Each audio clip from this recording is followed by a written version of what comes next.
Dre, I'm going to start with you on this one. Will the Celtics get challenged at all before the finals? Before the finals, challenged in a 7-game series? No, I don't think so. I think they'll be challenged in the finals, but I don't think they'll be challenged. I think they win in 5. I think they win in 6. I don't think they see a 7-game series until the finals. I just think the Celtics have the best roster. Even without Kristaps Porzingis, they're resting right now compared to most of these other teams that are still playing. And I just think they've got the pieces on both ends of the floor, plus the depth, which as we're looking at a lot of these other teams, they don't have that. So I say no. I don't think they'll get challenged until the finals. I understand what everybody's saying about Boston. But without Porzingis and with their penchant to get in their own way from time to time, I could see an unnecessary 7-game series, Legler, Andraya. I could see Boston finding themselves in a situation where there's a couple of games during the series, like one game they get legitimately beat. Another 2 games they beat themselves, and they force a game 7 unnecessarily before closing it out. Without Kristaps Porzingis, I can see that. I can see that. Because without Kristaps Porzingis, you're going to rely on your athleticism, true. You'll probably shoot too many threes. You'll probably engage in too much one-on-one ball. I know that they're the best team in the Eastern Conference. They're arguably the best team in the NBA. Certainly their record says they're the best team in the NBA. But when you look at how they tend to get in their own way from time to time, that's where I see the possibility of a challenge before they get to the finals. I don't see them losing. Please don't get me wrong. But I do see the opportunity to challenge them and to make things a bit more interesting than they should be. I do see that with Boston. I'm not sure I yet trust Mazzulla, but I give credit where credit is due. He is the same coach that was down 3-0 and came back and tied it 3-3. And if Jason Tatum doesn't get hurt in the first minute of that Game 7 last year, it probably would have been Boston in the finals rather than Miami, which we all would have preferred to see because they would have been a better matchup against Denver than the undersized Miami Heat. I'm also taking into account that they lose Game 2, Tim Legler, like you pointed out, when Miami shot the lights out from 3-point range. And then the next thing you know, they were held to 88 points or less on 23% shooting from 3-point range the rest of the series, which is exactly, Tim Legler, what you told us was going to likely happen when you were telling everybody pump the brakes, don't get caught up in the sauce, because we're looking at Miami. And so to me, I look at a team like Indiana interests me.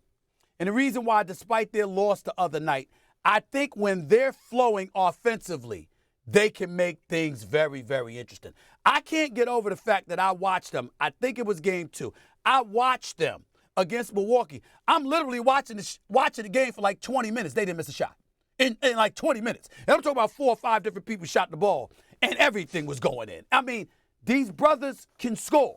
And I bring up that one element because it was indicative of what we've seen from the top-rated offense in the NBA this year. There's only one game over the course of 82 games where they were held under 100 points in the regular season. Once. Until a playoff game in game 1 when they were held to 94. Indiana can score. And I know I'm going to pick my Knicks to win this series in Philly. I know I'm going to pick my Knicks to win in the next series because I think Indiana's going to beat Milwaukee. But I got to tell you, I can't sleep on Indy. I can't sleep on Indy because of their ability to score. And when you do that against Boston, Boston can make things interesting because they do tend to get in their own way from time to time. That is how, Andraya, a 7-game series could come about. Stephen, I love your point on Indy. That's a team I've been talking about a lot this year because they don't get a lot of national attention. But when you watch their style of play and you say, man, that is a lot to deal with in a 7-game series because of the pace, the shooting that they have, the decision-making of Halliburton, Siakam, what he's given them. But to the original question, will they be challenged? See, there's a lot of ambiguity in the word challenged. How do we define that? I agree with Drea. I don't think they get pushed to a 7-game series. But, hey, you can play a 5-game series and be challenged. Just ask the Denver Nuggets. I think they were challenged in the Lakers series. So it's really all relative to how these games play out. I do think that whoever comes out of the Orlando Cleveland series, which I think that's a team that you're going to have to work to play those teams. I think whether it's the Knicks or whether it's Philadelphia, you're going to have to earn it. Whether it's the Indiana Pacers, but whoever's left standing, I think can challenge Boston, because I think Boston at times has this propensity to settle for three-point shots that allows you to stay in games. It allows you to guard them a little bit easier. So I do think they'll be tested significantly, but not pushed to a seventh game where we really feel at any point they're going to lose the series. I don't think we'll get there. Here's the one thing I will say, the one caveat to it: if Derek White keeps shooting like this, I don't think they're going to get challenged by anybody. By any of our descriptions or definitions of the word challenge, all three of us, they will not be challenged, no matter how we define it, if Derek White continues to stay in this kind of offense. I'm on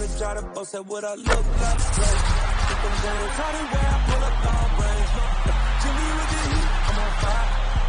It's 88 over here.